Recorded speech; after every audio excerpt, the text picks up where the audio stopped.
So let's begin with the first lesson, International Business Course, which is Introduction to International Business, its importance and its scope. So ये हमारा international business का part है जो syllabus के अंदर given है management code के अंदर यूजीसी नेट के पेपर 2 में. International business, managing business in globalization era, theories of international trade, balance of payment, foreign direct investment benefits and cost, multilateral regulation of trade and investment under WTO, international trade procedures and documentation, EXIM policies role of international financial institutions such as IMF and World Bank. इसके beyond भी कुछ topics है जो हम cover करेंगे इस course के अंदर. So what is international business? So say for example एक company ऑपरेशंस कर रही है कंट्री ए के अंदर जो उसकी खुद की डोमेस्टिक मार्केट है और अपने ही डोमेस्टिक मार्केट के अंदर जो कस्टमर्स है और उनके वांट्स और नीड्स को फुलफिल करती है. अब वो अपने जो गुड्स है वो इंटरनेशनल मार्केट में भेजती है with the aim to fulfil the needs and wants of the customers in the international market.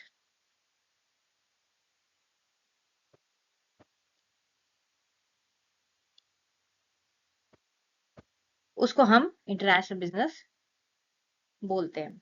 It involves the exchange of goods and services, resources, knowledge, skills, and it takes place between the individuals and businesses across 2 or more countries.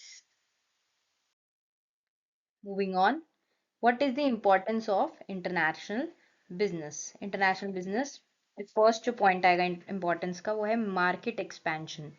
It helps companies reach new customers and increase revenue by entering into global markets.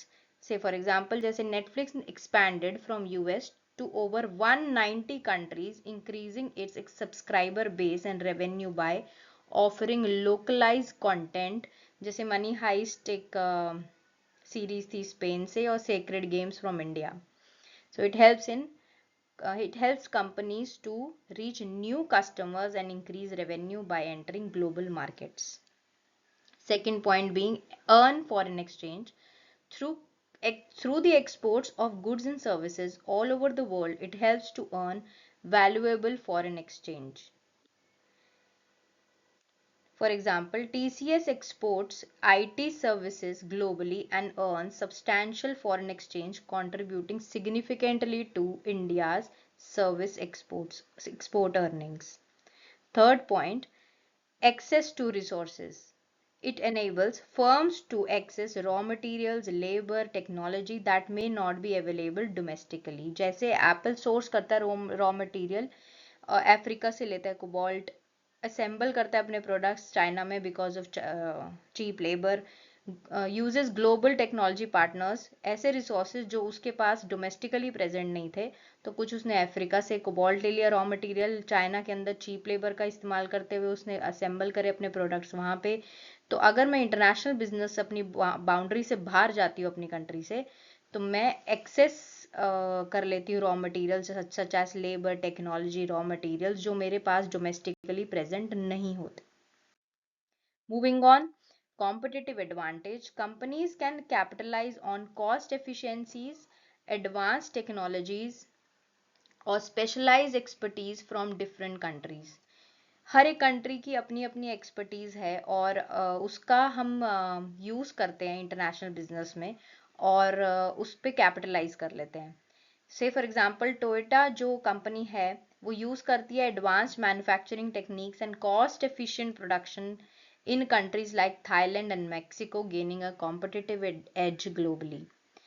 Cultural exchange, international business encourage करता है cross cultural understanding and collaboration. For example जैसे IKEA adapt करता है product offerings to local cultures. जैसे Asian markets में smaller kitchen होते हैं तो उनके प्रोडक्ट्स जो प्रोडक्ट ऑफरिंग है वो उनको आइकिया अडेप्ट करता है, उस तरीके के प्रोडक्ट्स बनाता है जो लोकल कल्चर्स को suitable हों. To spread business risk, loss in one country can be balanced by a profit in another country. ये इसका एक इम्पॉर्टेंस है इंटरनेशनल बिजनेस का. अगर हमारे को एक कंट्री में लॉस हो जाए तो दूसरी कंट्री में जो प्रॉफिट हो रहा है उससे हम बैलेंस आउट कर सकते हैं अपनी सिचुएशन को. ओवरऑल तो हमारे को कोई नुकसान नहीं होगा। Moving on to the scope of international business. First being international marketing. International marketing is the application of marketing principles to satisfy varied needs and wants of different people residing across national borders.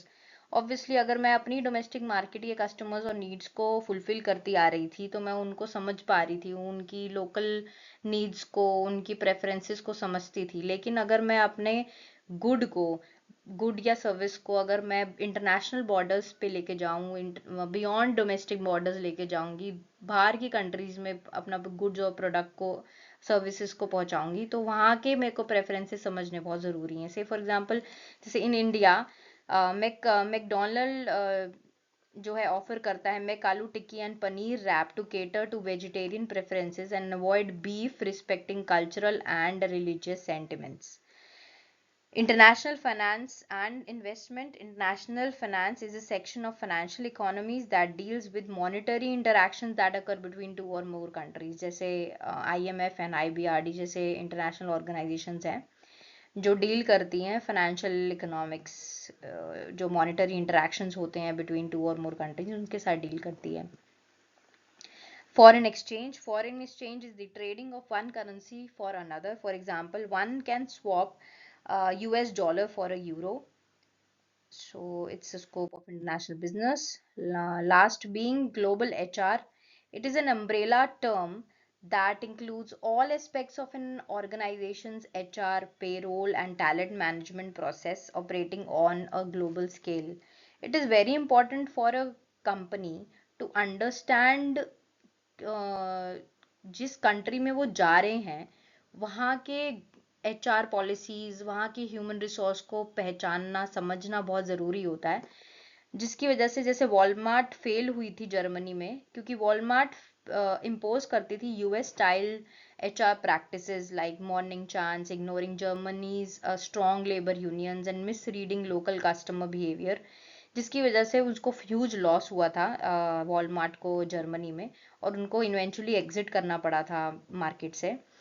तो it is very important कि हम organisation, मतलब एक जिस country के अंदर हम जा रहे हैं वहाँ के जो HR एस्पेक्ट्स हैं, पॉलिसीज हैं, HR पॉलिसीज उनको समझे, उनके लोगों को समझे, वहाँ के HR प्रैक्टिसेस को समझे, तो तभी हम सक्सेसफुल हो जाते हैं, नहीं हो सकते हैं, नहीं तो हमें ह्यूज लॉस फेस करना पड़ता है जैसे वॉलमार्ट को करना पड़ा।